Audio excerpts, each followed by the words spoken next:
नमस्कार माऊली भक्तांनो, जय गजानन गुरु गजानन गण गण गणात बोते, गण गण गणात बोते।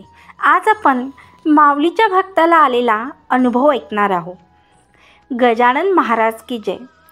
खामगाव शेगाव वारीतील एक सशक्त जीवानुभव। खामगाव शेगाव प्रवास करून पालखीचा प्रवास पूर्ण होतोय। त्या निमित्ताने आपण मागील लेखात गुलाब पाकळ्यांचा अनुभव वाचला। आज प्रवासाच्या या शेवटच्या दिवशी पुनच्छ मनाशी कणखरता शिकवणारा एक वेगळाच अनुभव वाचूया, ऐकूया, इतरांनाही सांगूया। जय गजानन। समर्थ सद्गुरू श्री गजानन महाराजांची 2025ची आषाढी वारी आता 21 जुलै गुरुवारला पूर्ण होणार। शेगाव ते पंढरपूरला आषाढी एकादशी नंतर पंढरपूर शेगाव वारीचा शेवटचा दिवस म्हणजे खामगाव टू शेगाव, साधारण 17 किलोमीटरचं अंतर। महाराज सर्वव्यापी आहेत, ते इथेही आहेत तिथेही आहेत, पण तरीही मानवी कल्पनेप्रमाणे महाराज शेगावातच येणार। त्यामुळे नुसता जल्लोष खामगाव शेगाव रस्ता पूर्ण वारकऱ्यांनी आणि भक्तांनी व्यापलेला, अन्य वाहतूक नाहीच। अशा या वारीचं कौतुक दिवसेंदिवस वाढतच आहे। यातही भक्तांना भरभरून अनुभव येत आहे। मागील अनुभवात आपण गुलाबांच्या पाकळ्यांचा एक हळूवार अनुभव पाहिला। गुलाबासारखा मखमली स्पर्श करणारा, मनाला हृदयालाही गजानन महाराज एकीकडे असा कोमल स्पर्श भक्तांच्या मनाला करून जातात, तर दुसरीकडे भक्तांना जीवनाकडे पाहण्याची दृष्टीही अधिक सशक्त आणि व्यापक करून देणारा अनुभवही देतात।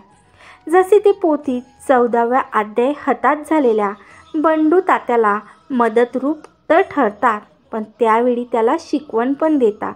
त्याला सांगतात, अरे हताश कधी होऊ नये, आत्महत्या करू नये, साध्य वस्तू साधण्यासाठी प्रयत्न करण्यात चुकू नये। महाराजांची ही शिकवण अंगी बाणवलेला एक भक्त त्या दिवशी वारीतून शेगावला निघाला होता।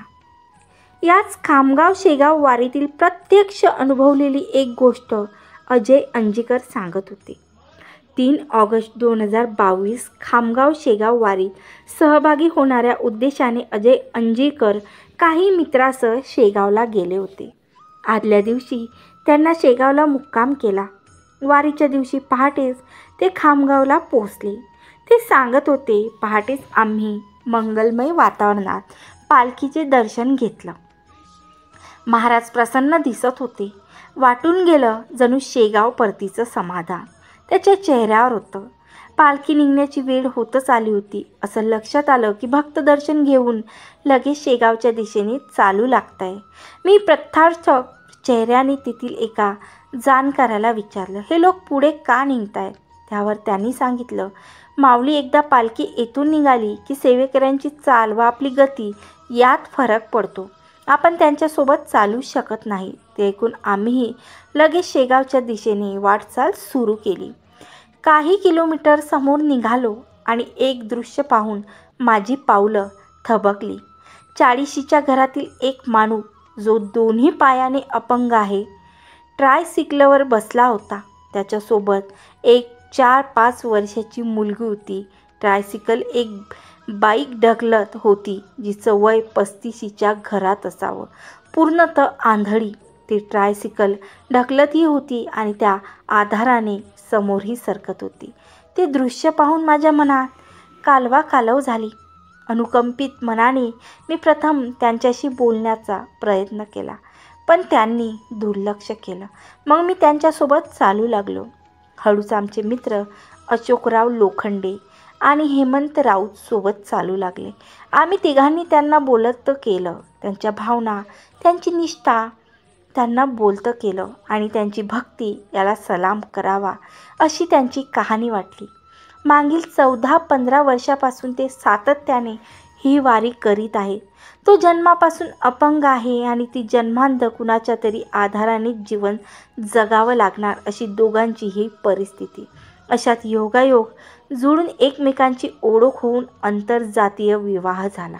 दोघांच्या घरच्या घराच्या बाहेर काढलं. कशी तरी लहान खोली भाड्याने घेऊन राहू लागले. दैयोगात मुलगी नशिबात होती. नशिबानं मुलगी सुदृढ सशक्त आहे. ही गजानन बाबांची कृपा.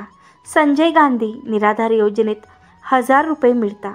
बाकी जमेल तशी मिळतील तशी कामं करून चरितार्थ चालवायला मुलगी आता शाळेत जाऊ लागली. तो सांगत होता, आम्ही तिला कशी वाढवली याची लोकांना कल्पना येणार नाही. गजानन बाबा आहेत आणि तोच आमचा आधार आहे. आम्हाला स्वाभिमानाने जीवन जगायचं आहे. आम्हाला आमच्या योग्यतेचं काम मिळलं तर हवंय, कुणाची मदत नको. मला काही मिळावं म्हणून ती वारी करत नाही. संकुचित विचारानं केलेली भक्ती काय कामाची. गजानन बाबाकडे काही मागणं नाही. निष्ठेने वाटचाल करावी हेच खरं. नाही म्हणायचं. मागे रागाच्या भरात एक चूक झाली. एकदा घरात जे काही थोडंफार होतं तेही चोरीला गेलं. तेव्हा 1 वर्ष रागाने वारीला गेलो नाही. पुन्हा मन म्हणालं, संकुचित विचाराची भक्ती काय कामाची. खूप मोठा संदेश त्यांना आम्हाला दिला. मला तर कुसुमाग्रजांची ती कणा नावाची कविता आठवली. नदीच्या पुरात सर्वस्व वाहून गेल्यानंतर परिस्थितीने हसात झालेला एक विद्यार्थी मानसिक आधाराशी त्याच्या शिक्षकांकडे जातो आणि मनोबल वाढवण्याची त्याचा आधार मागतो. क्षणभर त्याला वाटतं शिक्षक पैसे देत आहेत हे काय म्हणून तो निर्धाराने पैशाची मदत नाकारून सरांना फक्त आशीर्वाद मागतो. कवितेत असं म्हटलंय, खिशाकडे हात जातात हसत हसत उठला. पैसे नकोत सर, जरा एकटेपणा वाटला. मोडून पडला संसार पण मोडला नाही कणा. पाठीवर हात ठेवून फक्त लढा म्हणा, लढा म्हणा. हा वारकरी तर काय करतोय. महाराजांना फक्त लढण्याची ताकदच तर मागतोय. इतक्यात काही कारणाने ते थांबले. माझी विचार शृंखलाही तिथे खंडित झाली. आम्ही पुढे निघालो. काही अंतर पुढे गेलो. सवय नसल्याने शरीर थकल्यासारखं झालं. अशोकरावांचं वय जास्त, त्यांना भोवळ आल्यासारखं झालं. आम्ही एका ठिकाणी काही वेळ स्थिरावलो. इतक्यातच तिघांनी त्या ट्रायसिकल समोर जाताना दिसली. दोघांनी आणि त्यांच्या सांगण्यावरून तिनेही तिघांनी आम्हाला पाहून हात हलवला. आम्ही त्यांना मनोमन शुभेच्छा दिला. तो परतीचा प्रवासही ट्रायसिकलनेच करतो हे आम्हाला कळलं होतं. आम्ही त्याच्यासाठी महाराजांजवळ शक्ती मागितली. ती वारी पूर्ण करून दर्शन घेऊन आम्ही घरी परतलो. 23च्या वारीत आमची चुकामुक झाली. मात्र 2024च्या वारीत पुन्हा भेट झाली. त्यांची निष्ठा आणि सातत्य पाहून मनोमन आधार वाटला. संध्याकाळी जेव्हा मंदिरात गजानन महाराजांसमोर हात जोडून उभा झालो तेव्हा मनात विचार आला, गजानन महाराजा, काय तुमची लीला. किती वेगवेगळ्या ठिकाणी किती वेगवेगळे अनुभव तुम्ही भक्तांना देत असता. आम्ही सामान्य भक्त याची कल्पनाही करू शकत नाही.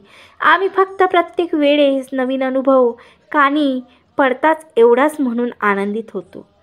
तर इथेच हा अनुभव संपून जातो. श्री गजानन जय गजानन, श्री गजानन जय गजानन. माऊली भक्त हो, तुम्हाला जर हा अनुभव आवडला असेल तर व्हिडिओला लाईक करा. गजानन माऊलींच्या भक्तापर्यंत हा व्हिडिओ शेअर करा आणि हो, चॅनलला नक्की सबस्क्राईब करा. जय गजानन, गुरु गजानन.